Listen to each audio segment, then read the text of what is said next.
하기로 아이고 그래도 하우자라 아이고 이거 Riêng tôi em thôi Tao không thì sáng không đều mà Nó sắp chua cái khá hồng mà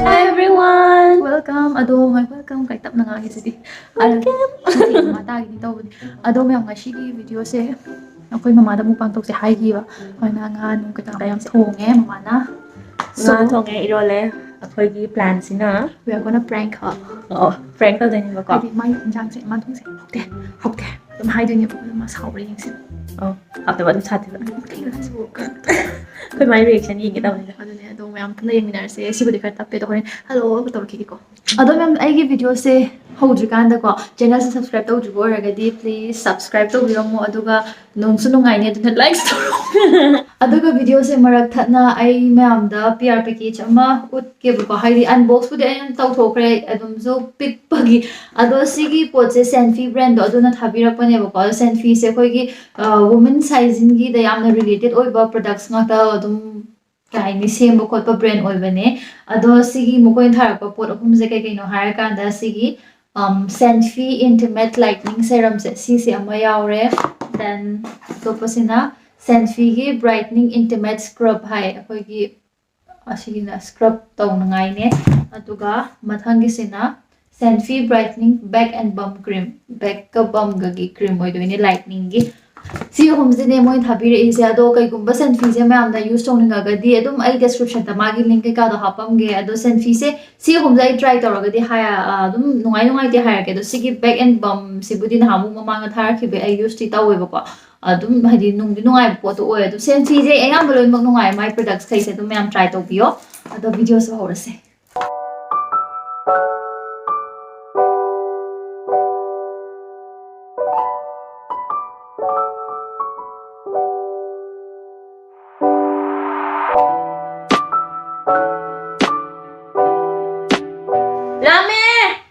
Nhâm hồng tới mà nè.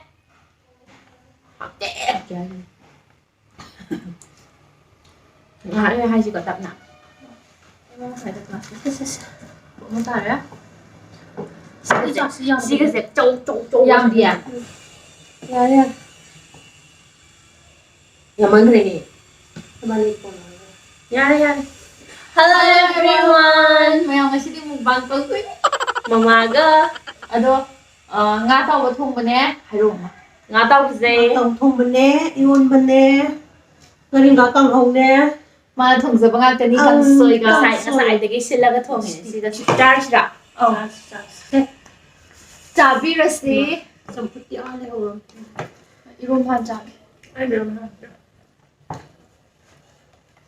Xong phút này hồng Ay, nandhari phone da. wow yung sak Yung sa tao ka din no. Iwan bên này ay yaw di cha se hao rieng se Yan na tara ka tao ko sana ba ni. hao rieng se ba one Matu. À hả Không ăn một tuần rồi đấy Hấp rồi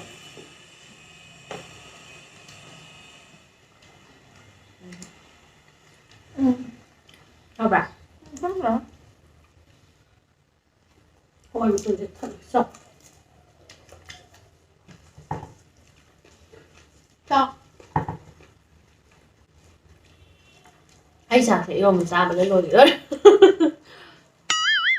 irom ma hao ay nga mo to di ko ay yung chang sabi Ngon một tuần rồi Luộc sạch sẽ Ngon em thật luôn aduga champra sumbi ga chang ni Nga lâu ra di ko. Lâu.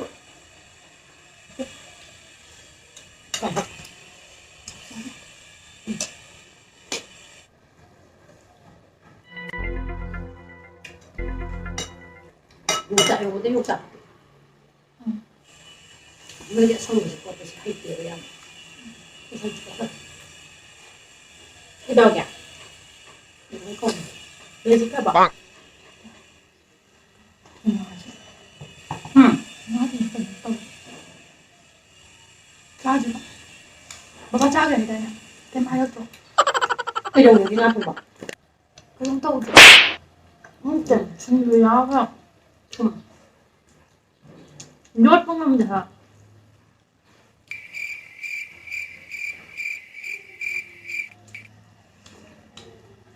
Masarap ba niyo yung hao? Kaya, masaya ka eh. Kahong yung siya ang amdero mo. Nasabtong ko yung kahao mo malalo. Hao, tabay niya hao kaya. Kahong yung kahong sabi. Có tiền Kang hao. hậu mới hậu. Kang hao hindi mahay natin. Tayo lumang tang ha. Nung bang dala. Ah, traba. Mana yung mga sa aban.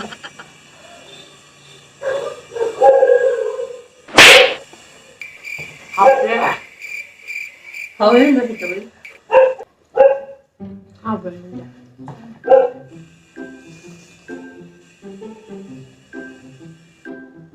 Nang học thì hàm giá như học sự lạc tại. Nang yung hao hao na hao kaya mi dia. Kaya tapos 잘 kang ba. Boss. Kamus. Hậu ấy hồi chứ không mà đi trả sinh cái đấy. Boss. Hậu không được. Hindi, sa aban pa dyan. Sao luôn rồi. Nó một cái giỏ đấy. Ay, o eh. Ano ba? Iba ni na hao ba nang na hao siya. Kama hao. O yeah. Okay. Medyo naman. Năm giờ sụp xa chưa được. Ay, o. Hơi đồ. Học chả bạn. Sao chất lượng tôi chờ bấm. Bấm phải ra cho nhỏ. Mà, siêu. Cái điều tôi phải làm này. Riêng tôi mình em thôi. Okay. Riêng tôi mình em thôi.